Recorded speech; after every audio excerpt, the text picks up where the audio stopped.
Aujourd'hui, on va aborder le thème des probabilités. Sans rentrer trop dans les détails, on va voir que l'essentiel, comme d'habitude. Donc, je vous donne les notions de base. Alors, en commençant par les preuves aléatoires suivantes. Donc, il s'agit de lancer un dé à six faces. Donc, la question qui se pose, quels sont les résultats possibles de cette épreuve aléatoire? Donc j'ai un dé, je le lance. Alors, soit j'ai la face numéro un, soit j'ai 2, soit j'ai le résultat 3, soit j'ai le résultat 4, soit j'ai le résultat 5, soit j'ai la face 6. Alors 1, 2, 3 jusqu'à 6, d'accord, forment ce qu'on appelle un ensemble. Alors, l'ensemble des résultats possibles d'une épreuve aléatoire, ça s'appelle l'univers. Et on écrit oméga. D'accord? Donc oméga, l'univers oméga, c'est l'ensemble des résultats possibles d'une épreuve aléatoire. Donc c'est bien un ensemble.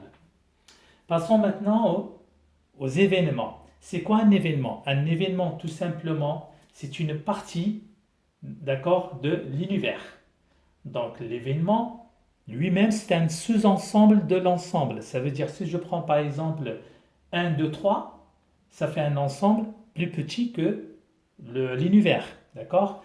Alors, cet petit ensemble de 1, 2, 3 s'appelle un événement. D'accord? Et là, vous voyez bien que je vous ai préparé trois événements. On peut en avoir 4, 5, 6, 7. D'accord? Là, on a choisi obtenir un nombre pair, d'accord, qu'on a nommé l'événement A. Alors, quel est cet événement?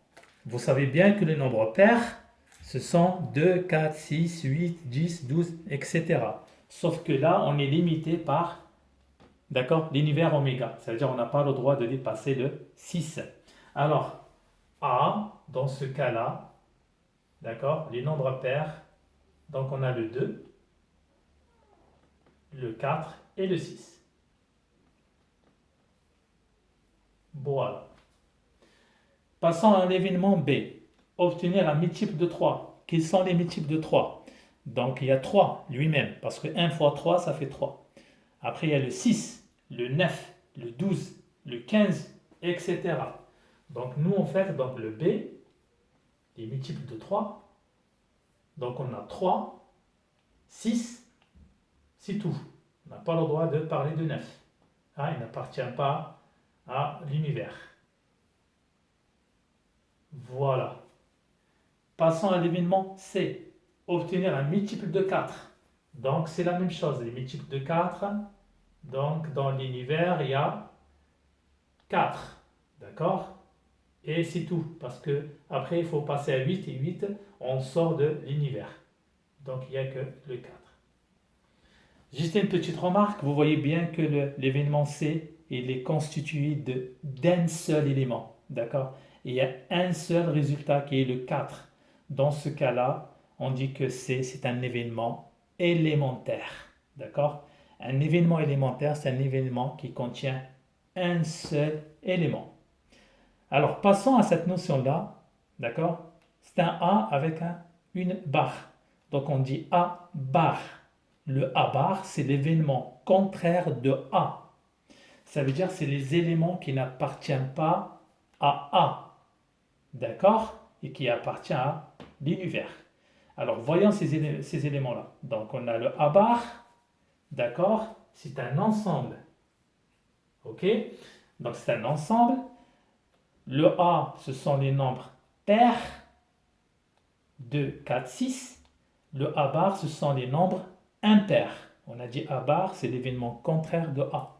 Et donc, les événements contraires qui appartiennent à oméga, qui n'appartiennent pas à A, donc on a le 1, le 3 et le 5. Passons maintenant à cette notion-là qui est le A inter B. Alors, le A inter B, on peut dire aussi le A et B. Ça veut dire tout simplement, ce sont les éléments qui appartiennent à A et en même temps à B. D'accord? Alors, voyons ces éléments-là. Donc, notre A, il est là, le B, il est là, les éléments qui appartiennent à A en même temps à B, donc on a 2, 4, 6, et là on a 3, 6. Donc on voit bien qu'il y a le 6 qui appartient à A et B en même temps. Donc c'est un ensemble. Voilà. Donc A inter B également, c'est un événement élémentaire parce qu'il est constitué d'un seul élément qui est le 6. Passons à A union B. Ça veut dire quoi? Le symbole union, ça veut dire le OU. D'accord? Le OU. C'est un OU inclusif. Ça veut dire quoi? Ça veut dire que A union B, ce sont les éléments qui appartiennent à A ou qui appartiennent à B ou qui appartiennent à A et B en même temps. D'accord? Il faut faire la différence entre le OU et le OU bien. Alors, dans notre exemple, le A union B, les A ils sont là, les éléments de A, et les éléments de B sont là. Donc, on prend alors les éléments. Donc, on a 2, 4, 6 et 3.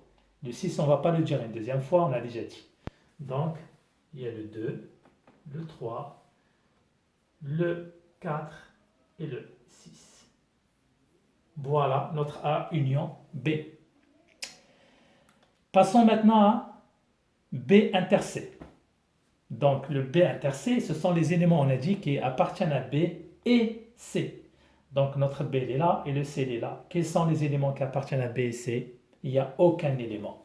Donc B inter C égale à l'ensemble vide. Ce n'est pas un zéro, c'est un ensemble qui est vide, il n'y ait aucun élément.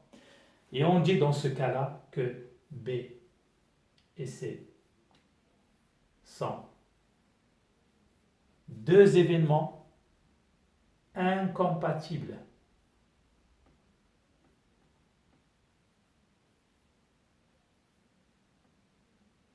Voilà la notion d'incompatibilité. Deux événements sont incompatibles si leur intersection égale à l'ensemble vide. D'accord? On passe à A inter A bar. Donc A c'est un événement, A bar c'est son événement contraire. Donc logiquement, A inter A bar égale à l'ensemble vide. Il n'y a aucun élément qui appartient à A qui appartient à A bar, parce que A bar tout simplement c'est son contraire. Donc A inter A bar égale à l'ensemble vide. Donc on peut dire l'ensemble vide, on peut dire aussi que cet ensemble vide, d'accord, c'est l'événement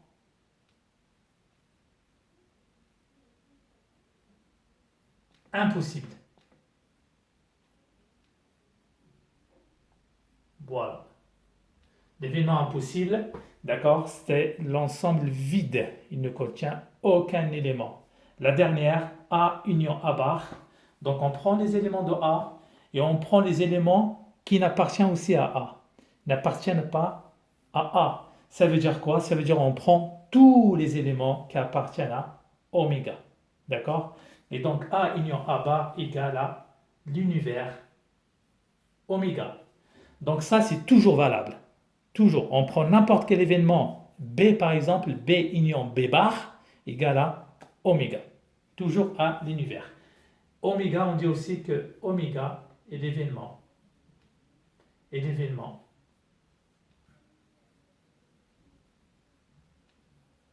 D'accord? C'est l'événement certain. Ça veut dire quoi? Ça veut dire si on effectue une épreuve aléatoire et on prend un élément au hasard, on est certain que cet élément appartient à l'univers.